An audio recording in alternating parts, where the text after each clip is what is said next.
It's beautiful, isn't it? The Wiltern Theater in Los Angeles, one of America's picture palaces, built in 1931 and reopened 54 years later in May of 1985. Hi, I'm Gene Kelly, and I want you to come with me back to a time when where we went to the movies was as important as the movies we went to see. It all began here in the early days of the century, in arcades where we looked through tiny windows onto a special world.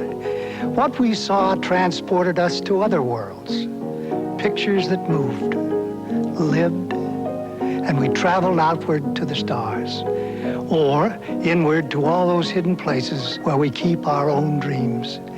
What we saw was unbelievable, amazing, strange, and exciting. It made us laugh and cry. It helped us celebrate the good times and forget the bad times. This was the magic of the movies. And every day, more and more people came to see this eighth wonder of the world. But take a look at where we went to the movies in those very early days. Narrow, small rooms called Nickelodeons, because that's what it cost to get in, a nickel. A screen at one end, a projection and ticket booth at the other end. Bare walls and very uncomfortable seats. Something like the movie theaters of today. But even nickels add up. By 1917, Charlie Chaplin was making $1 million a year. The movies were becoming big business. And so the builders and the architects, men with a dream, with vision, began to build larger and grander theaters that by 1920 would bring millions of people to the movies. And studio heads like William Fox and Marcus Lowe, who helped pay for the early picture palaces, built even more extravagant theaters, trying to outdo each other in magnificent excess. These early theaters became in themselves major cultural events in both large and small cities. Everybody had to go to the movies to see the newest theater. The men who built these great theaters were themselves showmen. Sid Grauman, Balaban and Katz, William Fox, Roxy Rothafel, and as the movies got bigger and more spectacular, the theaters rivaled them in size and imagination. These theaters were, in scale and luxury, a fantasy come true. Many of them equaled the ornate and beautiful opera houses and concert halls of the 19th century. Actually, some of these early picture palaces were imitations of great European theaters, like the Paris Opera House. In 1919, New York proudly revealed the 5,000-seat Capitol, and in the decade between 1920 and 1930, more than 250 major movie theaters opened their doors to a public that just couldn't get enough of the movies. By 1930, 90 million Americans were going to the movies every week. Do you know what it used to cost to sit in a large, beautiful place like this for an afternoon or an evening just to watch movies? 65 cents. And for that 65 cents, you got not only the movie that you had waited weeks to see, you got music and live entertainment. From the moment we arrived to buy our tickets, there was a sense of something special, a feeling that it was an event, that once we stepped inside these picture palaces, we would be entering another world. A famous theater owner, Marcus Lowe, said, "We sell tickets to theaters, not movies." The marquees excited our sense of anticipation. The ticket booths, even the tickets themselves. The ushers, they were all like attendants at the court of some fabulous legendary king. We waited for the show to begin in great, spacious areas surrounded by golden statues, flickering lamps, and gilded decorations. Ornate ceilings looked down on us from incredible heights, like the great cathedrals of Europe we'd only seen in pictures. We were, all at once, in ancient Egypt, in a Chinese palace, a Mayan temple, in a Persian garden, or in an underwater grotto.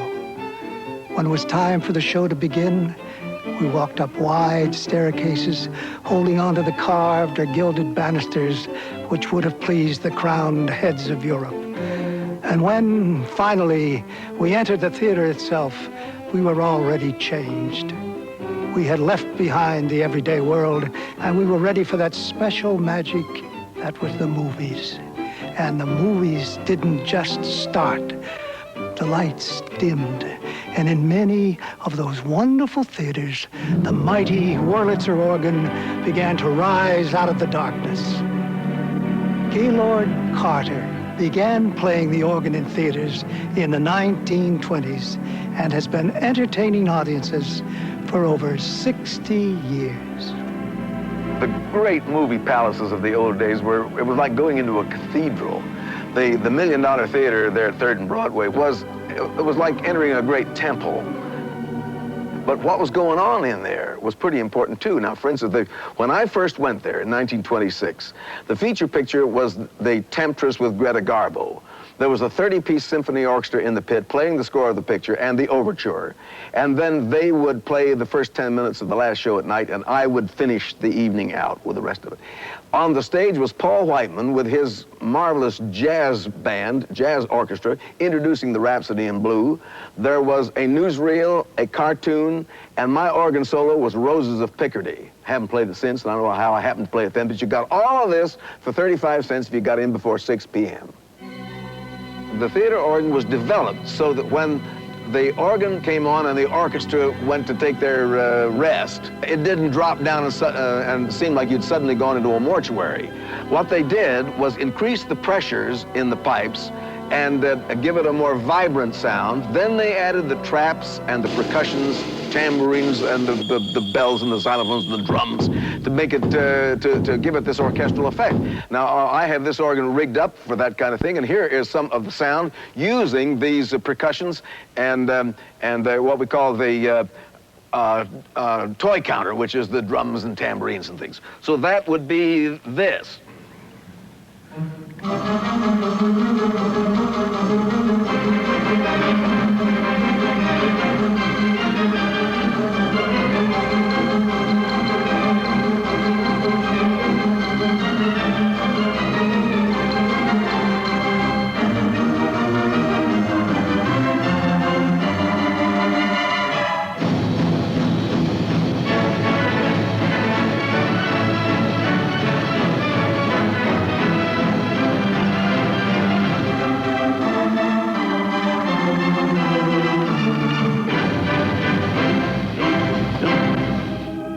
Music for the silent pictures had a very special kind of sound. For instance, a love scene sounded very much like this.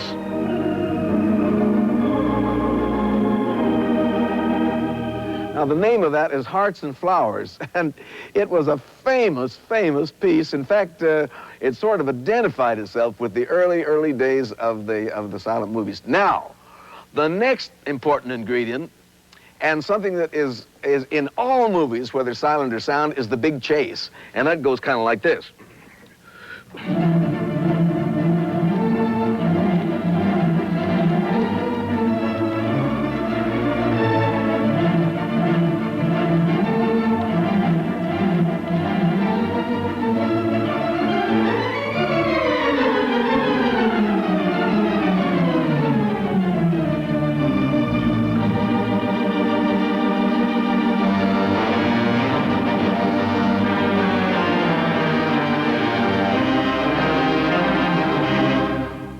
Now, I can go on like that indefinitely, because some of these chases lasted 10 minutes. I remember one time, probably in about 1928, we were having a premiere of Tell It to the Marines with Lon Chaney. And the manager said, you're going to have to play for about an hour while the people are coming in. So he says, don't play the Marines hymn and marches and things furiously for that whole time. He said, I would appreciate it if you would just perfume the air with music. And I think that's a beautiful expression, and I've been trying to perfume the air ever since. But there are times when you have to get up and roar and make a big sound. And it's nice to have a balance between the perfume and the fury.